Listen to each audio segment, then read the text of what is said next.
Hey guys, welcome back to Fantasy Tip. My name is Julian, and in today's episode, we're going to be talking about players that you can add to your team for this weekend to help you solidify that win if you're winning, or help you catch up if you're losing. The first section of this video is going to be talking about players that you can add in all leagues, players that will help you get points, and then goalies that will help you out in all leagues.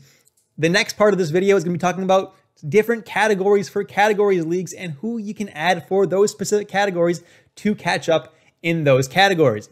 Before we get started, guys, please leave a like, subscribe, hit that notification bell. Would really appreciate all of your support, guys. All right, so just a quick look at the schedule for this weekend. And Saturday, every single team in the NHL plays except for Boston, Chicago, Dallas, Edmonton, San Jose, and Vegas.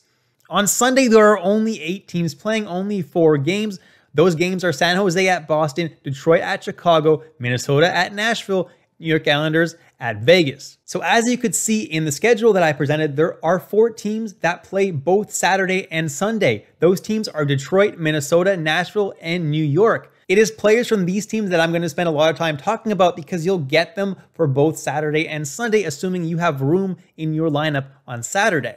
So jumping right into it now, and if you have room in your lineup on Saturday and you want someone that can get you points, my number 1 ad is Matt Zuccarello of the Minnesota Wild. Why? Well, he's playing with Kaprizov and he's playing with Eriksson Ek on both the top power play and the top line in Minnesota. He's a definite must add, and he's a guy you can hold in all leagues. I have him in all of my leagues, and he's going to be a guy who can put up points. His peripherals are not really going to be there, but his points should definitely be pretty good this year.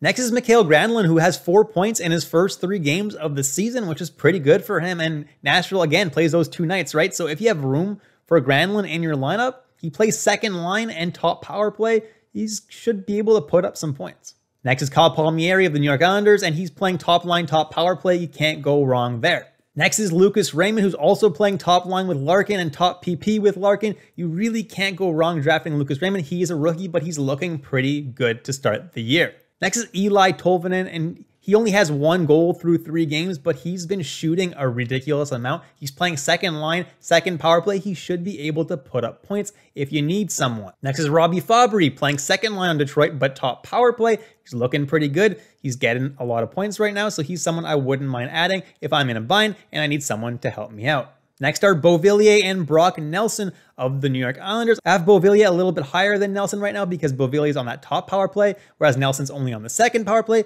but they're both decent streamers if you need someone to help you get points this weekend. And last, I got Matt Duchene. He's playing top line and top power play in Nashville. Pretty good deployment for him. So if you really need someone and you're stuck, he is a pretty good ad to help you get some points this weekend. If you want players who just play on Sunday because your lineup is full on Saturday, well, you can take some of the guys that I just mentioned, or you can also take some of these guys. Number 1 on my list is Riley Smith of the Vegas Golden Knights, and he's 18% owned, but his role right now is bigger than it was earlier in the season or last year because Pacioretty and Stone are both injured. So that Carlson, Riley Smith, and Marchessault line is now the top line in Vegas, so they're going to get more minutes and they're going to get more power play time, and I think they're going to do pretty well, like Riley Smith as an ad. Next is Craig Smith of the Boston Bruins, and he's a guy who likes to shoot the puck a lot, so he's going to get a lot of chances to score because he just shoots the puck a lot. He's not on the top power play, but he is on the second line in Boston, and I don't mind him as an ad.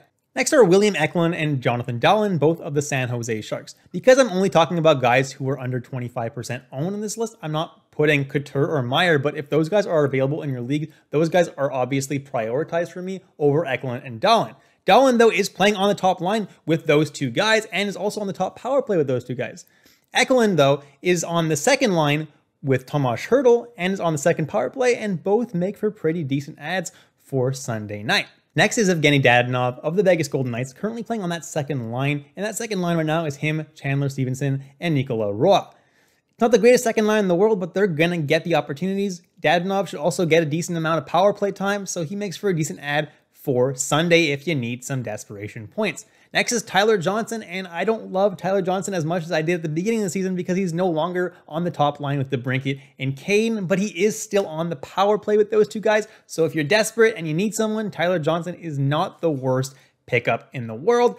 Next, I got Brandon Hagel, who's playing on the second line with Jonathan Toews and Kubalik. Not my favorite pickup in the world, but if you're in a really, really deep league and there's nobody else available, he's someone that could potentially get points. And last is Nicolas Roy, who I already mentioned is on the second line in Vegas with Dadonov and Chandler Stevenson. He's going to get a good amount of minutes, and because of that, he makes for a desperation pickup if you're really, really desperate for some points. Moving on now to some defensemen that you can add for the weekend, and odds are you can fit defensemen on both Saturday and Sunday in your lineup, so I'm only going to be mentioning guys who play both nights to try to maximize that point value. First, I got Noah Dobson because he's playing top power play on the Islanders, and the Islanders are a good team. Dobson has definitely a good opportunity to put up some points. Next, I got Nick Leddy of the Detroit Red Wings, and he's getting the majority of the power play time there. So again, if you're desperate, he's a decent option. Next, I have Alex Goligoski, who is seeing a solid amount of power play time in Minnesota. He's the only guy who is not over 50% owned that is seeing a lot of power play time. So honestly, he's not the worst pickup in the world. Next, I have Sider and Hronek, both of Detroit as well, both seeing a decent amount of power play time, not as much as Nick Leddy, but I don't hate them as options. They're doing pretty decently to start this season. And last but not least is a desperation option of Alex Carrier. And he is someone who is seeing some power play time on Nashville. And if you're in an insanely deep league, he's probably the only one out of these guys who's actually available. So he's the only real option for you. So jumping into some goalies now, guys that you could stream for the weekend. And first on the list is Kaapo Kähkönen, because Minnesota plays back-to-back Saturday and Sunday. So Kähkönen's guaranteed going to get one of those games. Which one right now, I'm not sure. We don't really know who's going to get which half of the back-to-back ahead of time, unfortunately, but he will get one of the two starts. Another guy that will get one of the two starts is Thomas Greiss of the Detroit Red Wings. And so far, he's actually started 2 out of 3 games in Detroit. Should you worry if you're a Nedeljkovic owner? I wouldn't be worried just yet. Nedeljkovic is a very good goalie, and I think he's going to bounce back. Greiss, though, is someone who's going to get a start this weekend. Next, I have both David Rittich and Ingram written here, but it looks like it's going to be Ingram who's going to get one of the back-to-back starts this weekend because Rittich is still on the COVID IR list, so I'm not sure if he's going to be making it back in time. If you hear before Saturday's game that, hey, Rittich is off the COVID IR, then it will be Rittich that ends up starting on Sunday. But if that doesn't happen, it should be Ingram that gets the second half of the back-to-back for Nashville. Moving on to the section of the video that's designated for categories leagues. And if you need to catch up on some shots on goal this weekend, you're down by a little bit in shots on goal and you need to catch up, or you're ahead by just a little bit in shots on goal and you want to make sure you take that category, well, these are pickups that you can make to ensure that you do win that category. I have these guys ranked in the order of most shots per game. Please note, though, that not everybody on this list plays both Saturday and Sunday. The ones on this list that play both Saturday and Sunday have their logos in green. For example, Timo Meier does not play both Saturday and Sunday, but he does play Sunday. So if you need to catch up on Sunday and you need some shots on goal, he's a very good ad. The dude, through 2 games, shot 7 and 8 times in the games. I'm not saying he's going to keep that pace up, but right now he's very, very hot and should shoot the puck a lot. Next is Eli Tolvanen, and last year he shot only 1.6 times a game, and that was something I was criticizing him over the offseason. I'm like, well, this guy needs to shoot a lot more. And guess what? Through 3 games, he shot 5 times, 5 times, and 6 times. Very impressed with how he's looking this year and the amount of shots he's taken. He's definitely someone that you could add to help you with shots on goal. Next, I have Pius Suter of the Detroit Red Wings, and he's someone who is also shooting a good amount. He's averaging 3.7 shots per game, which is not bad at all. Someone who could definitely help you out. He's also on the second line in Detroit, so he could potentially put up some points as well. Next is someone I already mentioned in my point section. That's Craig Smith. Craig Smith is a very, very good player who's unfortunately not on the top line in Boston, but he's on the second line and second power play, and the dude loves to shoot. In his last game, he shot 7 times on goal. He definitely could do something like that again. Next is Joel Eriksson Ek, and unlike Craig Smith, he plays both Saturday and Sunday, and he's averaging 4 shots per game, which is not bad at all. If you need someone who could potentially put up some points and also put some shots on goal on the board, Joel Eriksson Ek is the guy for that.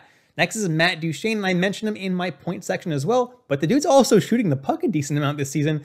I guess because he's playing on the top line, he's shooting 3.3 times per game, which is not bad at all. So if you need points, you need shots, another guy that you could add. Riley Smith is another guy that I said you could add for points. Only plays on Sunday, so be aware of that, but he'll shoot a couple times in a game. Obviously not the best guy you can add for shots on goal, but if you need both points and shots, he's a good add. And last, I figured I'd include a defenseman that plays both Saturday and Sunday. Hronek and Seider are both averaging 1 shot on goal per game. Hronek averaged over 2 shots a game last year, though. So if you need someone that could get you 4 shots or more Saturday and Sunday combined, Hronek is not the worst option in the world, and Seider seems to be shooting just as much as he is. Okay, so what if you need to catch up on blocks or make sure you win the block shots category? Well, Scott Mayfield is the guy for you. He averaged just about 2 blocks per game last year and is averaging 3 blocks per game this year. So not the best ad in the world if you want any kind of other peripheral, but if you want block shots specifically, Scott Mayfield is the guy to add. The next best guy to add is Andy Green. He's averaging 2.7 blocks per game so far and averaged about 1.8 last year. So if you're in a bind and you're behind just a little bit on block shots, or you just need to make sure you keep that lead, Andy Green is a decent option. Next, I have Goligoski, and he averaged about 2 block shots per game last year, which is pretty good. But he was on Arizona, so he's not going to average as high this year, and he isn't averaging as high this year. He's averaging 1.3 blocks per game. But if you're really desperate for some blocks, he's not the worst ad in the world. And the last guy I have on this list in terms of blocks is Brodin. Should get about 2 per game. Right now, he's averaging 1.7. So, you know, if he gets you 4 blocks over the 2 games, that's not bad. So what if you need hits? Well, the best guy to add is Cal Clutterbuck. Plays both Saturday and Sunday and hits about 4 times per game. Should get you about 8 hits in 2 games. That's not bad at all. Matt Martin should do something pretty similar. Hit 3.5 times a game. So dude should get you around 7 hits in 2 games. If that's what you need, you could add both these guys, start them both nights, and hey, there you go. You pretty much just won your hits category. If both these guys are already taken for some reason and you need someone, well, Tanner Ginott plays for Nashville and will also play both nights. Had a higher average than Matt Martin last year, but a much lower sample size, so I got him lower than Matt Martin. Next, I have Nick Foligno, who averaged 2.8 hits per game last year. He's averaging almost 4 per game this year, and he's also got that point scoring upside, unlike any of the other guys on this list. Like, none of these other guys are going to get you any points. Marcus Foligno will get you hits and will also potentially put some points up on the board. And last but not least, if you're in need of some face-off wins, these are the guys that I would consider picking up, and in this order. Number 1 would be JG Pageau of the New York Islanders.